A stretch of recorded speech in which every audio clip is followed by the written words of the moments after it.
Starting us off tonight on an insane night of news is House Democratic leader Hakeem Jeffries. So there's so many things to ask you about. I just want to start with Indiana because today, Indiana Republicans, I should just note, stood in the face of threats.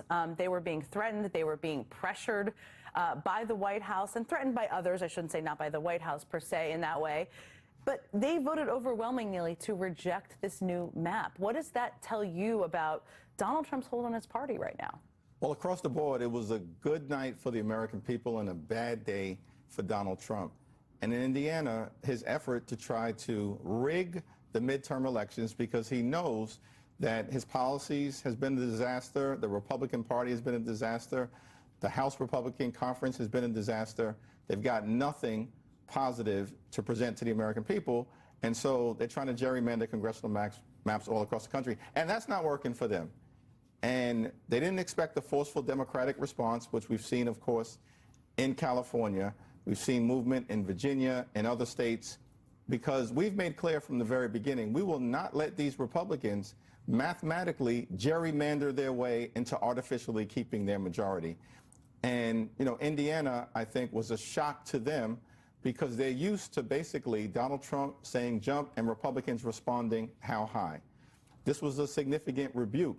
But you know, Jen, it's interesting that Republicans in New Hampshire turned him down. Republicans in Kansas turned him down. This was the more dramatic instance of it because it actually required a vote to explicitly turn him down. And now we've seen that happen because I think Republicans understand they are in a bad spot right now. They're losing elections all across the country, most recently in Miami. First time a Democrat has been elected in 30 years, and it wasn't even close. She won by 20 points in a county that Donald Trump just won last year. It's really, I mean, that was only 2 days ago, but this has been quite a week if you're Trump.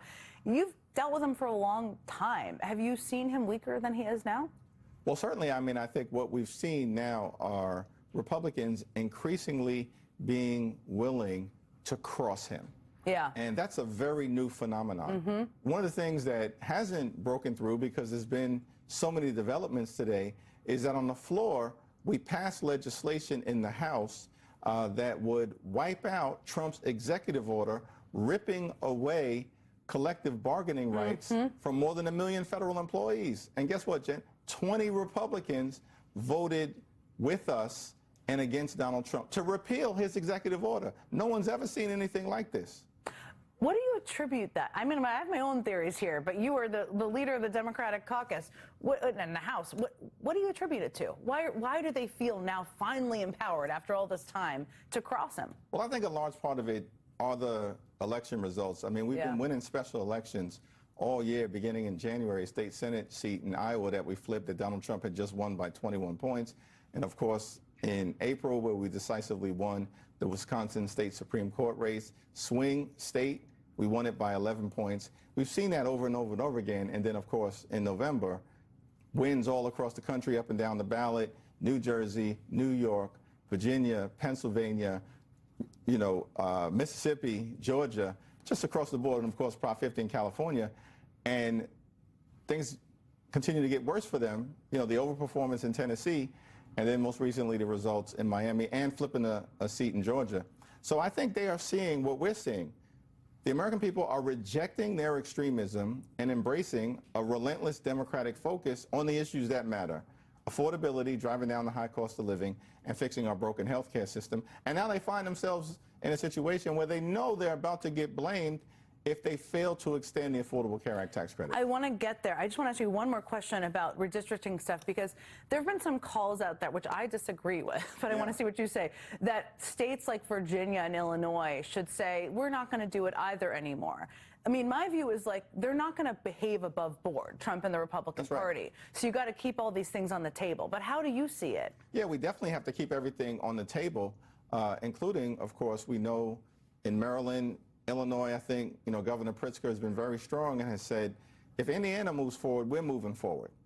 And that may have been part of the reason why the Indiana Republicans continued to have the courage to say, we don't want to go down this road, because ultimately it's not even going to result in a net gain.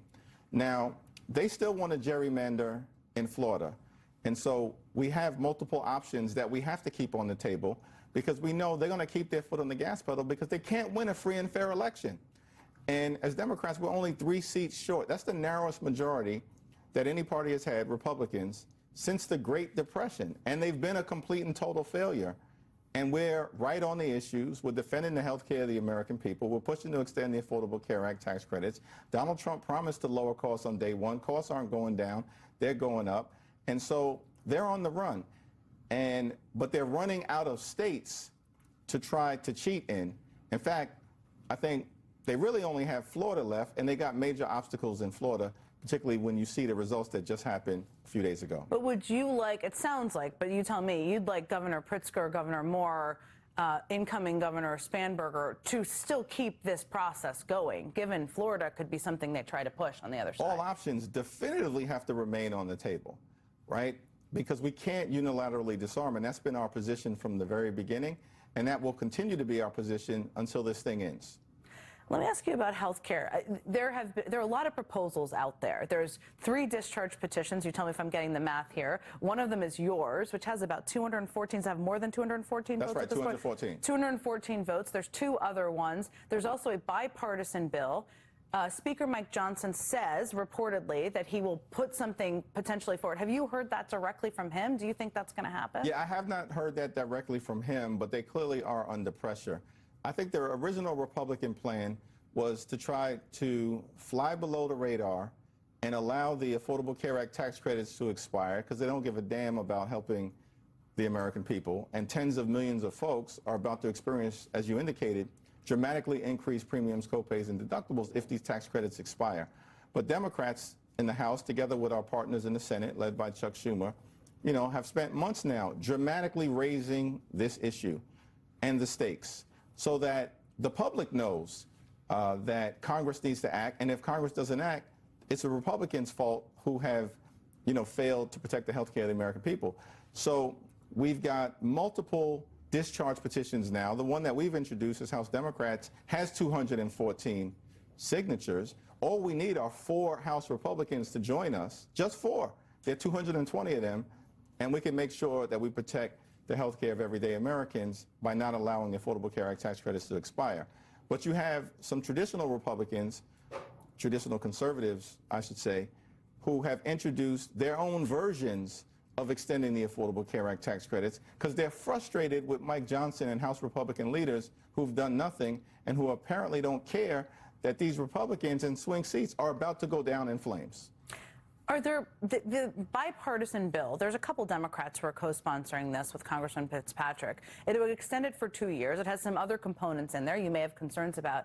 If that were to go to the floor, would you encourage the caucus to vote for that? Well, we got to take a look at those bills. I mean, there's the Fitzpatrick bill that would be a 2-year extension, but it does modify the Affordable Care Act tax credit program in ways that there are significant concerns. You have some concerns about that. Then there's a 1-year extension that's been introduced by Jen Kiggans, a Republican from Virginia who knows she's in trouble, particularly based on what Abigail Spanberger just did. And, she's desperate to try to get an extension. And she's introduced a bill, which we'll evaluate in good faith to see whether it's something that we can ultimately get behind. But our commitment overall is to make sure we extend these Affordable Care Act tax credits. The Republicans rushed back to Washington, D.C. in July so they could cut Medicaid, largest cut to Medicaid in American history, rip food out of the mouths of seniors, hungry children, hungry veterans, and they did all of that so they could provide permanent tax breaks, massive tax breaks to their billionaire donors. And yet they can't figure out how to extend tax credits for working class Americans. We're going to keep the pressure on them. As my mother would say, it doesn't all sound on the level. Leader Hakeem Jeffries, thank you so much for being here. Thank you. Appreciate it. Okay, we have